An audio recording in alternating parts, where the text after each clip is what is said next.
అందరికీ నమస్కారం. Welcome to Telugu wallet.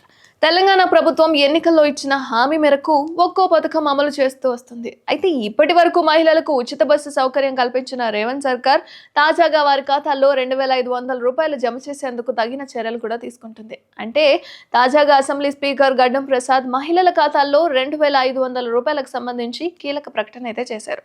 వచ్చే ఏడాది వారి ఖాతాల్లో జమ చేసేలా ముమ్మర ప్రయత్నాలు కూడా చేస్తున్నట్టు ప్రకటించారు. అయితే మహాలక్ష్మి పథకం కింద అర్హులైన ప్రతి మహిళ ఖాతాలో 2,500 అందించబోతున్నట్లుగా చెప్పారు. ఇప్పటి వరకు ఉచిత బస్సు సౌకర్యంతో పాటు రేవంత్ సర్కార్ 200 యూనిట్ల వరకు గృహాలకు సంబంధించి ఉచిత కరెంటు కూడా ఇస్తున్నారు. 500కే గ్యాస్ సిలిండర్లు కూడా అందిస్తున్నారు.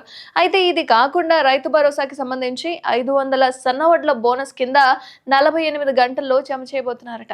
ఇక కొత్త ఏడాది 2025లోని కళ్యాణ లక్ష్మిలో భాగంగా మహిళలకు తులం బంగారం పథకం కూడా మొదలు కాబోతుందట.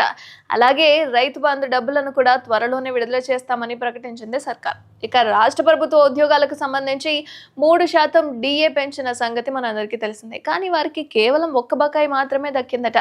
ఇందిరమ్మ ఇళ్లను కూడా రేవంత్ సర్కార్ అర్హులైన మహిళల పేరిట మాత్రమే మంజూరు చేయబోతున్నట్లుగా సంగతే. ఇక ఖాళీ స్థలం ఉంటే గనక 5 లక్షల రూపాయలు ప్రకటించబోతున్నారట.